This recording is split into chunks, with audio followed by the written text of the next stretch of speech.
Be me, age 7. Mom left dad for an aging bassist in a shit-tier hairband. She ends up ODing on heroin a few years later. Whatever, fuck her. Only child. Dad raises me the best he can. Have no other family except an uncle that my dad refuses to talk to, and one grandpa in a nursing home. B14. Grandpa dies. Dad and uncle both inherit about $2 million each. Grandpa had a textile company that he sold, if you are wondering how he got rich. Saw uncle around that time because him and dad had to get all the shit in order with the grandpa situation. He's glad to see me. We talk and catch up a bit. Dad still hates his guts, but he never says why. He just mumbles under his breath as he changes the subject or pretends he needs to do something around the house. I don't really ask about it anymore, but I did hear that my uncle did good with his money and started buying up land. Fast forward to high school. We find out dad has cancer in his throat. Try to be optimist, but it doesn't look good. Use up a lot of the money on treatment. I postpone going to college to stay with him so he isn't alone. Ends up dying when I'm 21. I have a little under 10 grand in the house after all is said and done. Work shitty jobs here and there. Get girlfriend. She cheats on me after 2 years. She lives with me, so I can't kick her out right away. Say fuck it, take an extended amount of time off from job and drive off to get away from the situation. Have no one in my life that is close to me now. Feel hopeless and depressed. Drive aimlessly around the country. Hit some famous places along the way, Grand Canyon, etc. See a bunch of tourists with their happy families. Get super lonely. Decide to try and find my uncle. Takes a lot of searching, but eventually I get a number of a guy that keeps an answering machine for my uncle. Apparently uncle lives off-grid in a cabin by himself and doesn't keep a phone or anything there. Anyway, don't want to hang around and wait for a call back. Drive to where he lives. Get to the guy's place who keeps uncle's answering machine. Old retired guy, pretty friendly. He tells me there isn't a road to my uncle's cabin. There is only a trail through the woods. It's like 10 miles, so the guy lends me an old mountain bike and tells me I can leave my car at his place. I get my bag with all my essentials and thank him before I head out. Start wondering how uncle will react to me dropping in on him after so long. Kinda nervous. Pass a few ponds and small lakes. I can't believe uncle owns all this land. Get to cabin. Uncle is outside and staring at me like a psycho. He seems kinda paranoid. I yell to him and tell him it's me. He lightens up quite a bit, seems happy to see me. Get the, you've grown so much, didn't recognize you. Get inside and we start catching up. He makes some food. I tell him my situation. He says I can stay with him for a while. Feels good. Next day we just hang out. I see he has a ton of journals that he has been writing in every day since he was 10. My dad had some too, but he quit after a couple years. Uncle said I can read them if I don't mind seeing some mildly questionable shit. I guess he was pretty honest when he wrote. Spent a lot of time reading those journals, learning more about my dad's family. Eventually I want to get some stuff that my uncle didn't have at his cabin, mainly beer. In the morning go back to the car and head to the nearest place for some supplies, shitty gas station. Get back and ready to hit the trail again. Old man comes out and I talk to him a bit more. He asks about family history, tell him dad and uncle didn't get along. He tells me that it might have to do with the lake disappearance. What disappearance? Apparently a long time ago this area was a popular camping and canoeing spot. People would pay like a regular campground and carry their canoes in there. Uncle used to live in a different spot and he would come here every year when he was younger. Old guy tells me that one year a dude disappeared there. His tent was all torn up and there was blood everywhere. Only other person on record that was there at the time was my uncle. There was an investigation and everything. My uncle got cleared eventually and the dude was never found. I asked the dude what he thinks happened and he says he has no idea, and that I should ask uncle what happened. This was really unnerving at the time. I figured this is why my dad broke off contact with my uncle. Head back to uncle's with beer and other goodies. Not gonna lie, that information changed my image of my uncle. Decide not to bring it up right away, but I really want to know what his story is. We drink beer and just hang out outside. I ask him if I can take out the canoe the next day. He says sure, but I can only go into specific spots. Don't bother asking why. He starts to make something for us to eat. I sit and read more journals. Decide to try and find the journal for the year that the disappearance happened. Start going through it when I get to a spot that had like 5 pages ripped out, and the way it looked seemed like my uncle had done it recently. All the other journals that I looked through had all their pages, so I was pretty sure he did this at some point after I took an interest in the journals. I decide not to bring it up. We eat and hang out more and then go to sleep. The next day I want to head out in the canoe and paddle around a bit. He gives me some pointers and tells me to stay only on this one lake. Okay, sure. I paddle around for a while, hugging the shore mostly, kinda scared to go into deeper water. Eventually lose sight of cabin. It's a nice day, lots of wildlife. I see an odd-looking area offshore. There are a bunch of chopped-down trees and it's really overgrown, but it looks like something used to be there. I decide to check it out and find that it's an old, overgrown trail.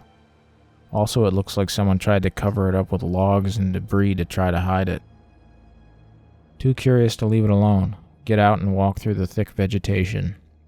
Follow what is left of the trail about a quarter mile. Come out to a different lake.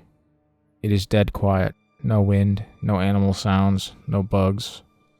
Get a super weird feeling like someone is watching me. Start walking out onto the rocky shore. Realize it's way too quiet here. Even the water seemed to be too still. Decide to go back to the canoe and head back to the cabin. Uncle is out and waves to me, asks me how it was. Tell him it was fun. Ask him about the other lake. His face goes blank as he looks off in that direction. Says he told me not to go to any other lakes. I tell him I just walked there, I didn't take the canoe over. He tells me never to go there again or I would have to leave. He tells me he doesn't want me going in the canoe again. He seems pissed. Okay, whatever. He disappears for a while. I decide to get more beer. Get back to cabin and Uncle still isn't there. I decide to hold off on the beer and make something to eat.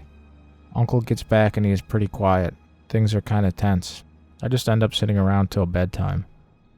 Next day, Uncle is in a better mood, apologizes for being a dick. We start drinking beer. He goes through most of them and loosens up a lot. I guess he really needed to take the edge off. I ask him why Dad and him never got along. He just kind of brushes it off. I ask him if it is to do with the incident on the lake. He gets quiet for a moment and asks me what I know about it. I tell him what the old guy told me. He gets quiet for a really long time and just stares off in the direction of the lake with the overgrown trail. Maybe it was because he was drunk, or maybe it was because he was tired of keeping it to himself. But he told me where he hid the missing journal pages. He told me to make of it what I wanted, but that what he wrote was the truth. He got up and went for a walk. I went to the spot in the cabin where he hid the pages and started reading them. First page is from the day before his trip out. It didn't really have anything too interesting on it. Mostly a list of all that he took on his camping trip and what he ate and the weather, which he documented every day. The next 2 pages were from the same day. They were about him arriving at the park, hoping he was the first person there that season, so that he could camp wherever he wanted. He found out that there was already another guy out on the lake who went in the night before. I guess back when the land was a campground, it was a lot easier to access a lot of areas, so it didn't take long to get to the lakes with his canoe. He had a specific lake that he liked to stay at, and he was hoping to have it all to himself, or at least his favorite spot, which was a small island in the lake.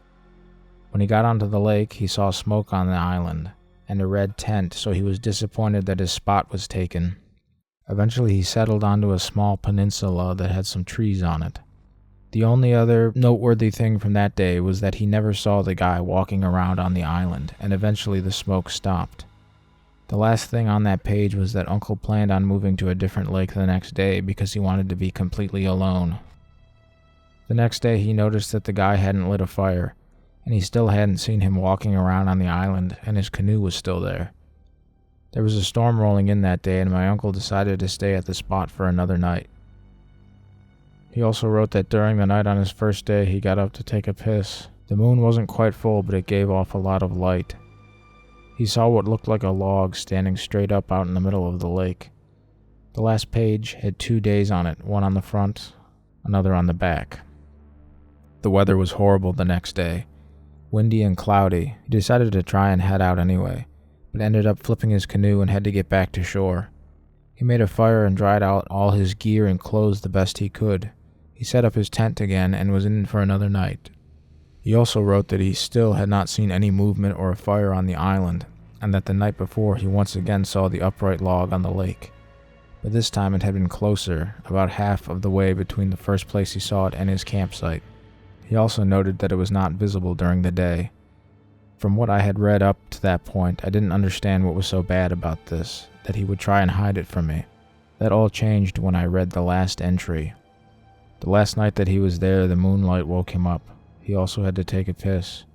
He got out of the tent in the cool night air to complete silence. The only sound was the faintest lapping of the water on the shore.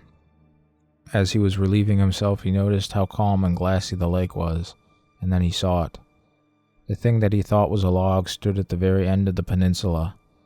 Now that it was on land, he could tell that it was alive. A pitch-black figure, almost 7 feet tall, wearing what looked like wet robes. He crawled back into his tent, his heart racing, and pretended like it wasn't there. Then he heard the voice of a child in distress. "Can you help me? I'm lost." Followed by a low giggling and random whispers around the tent. "Shh, don't wake him." Then more giggling. This went on for what seemed like an eternity. The sounds of footsteps all around the tent, giggling and shushing.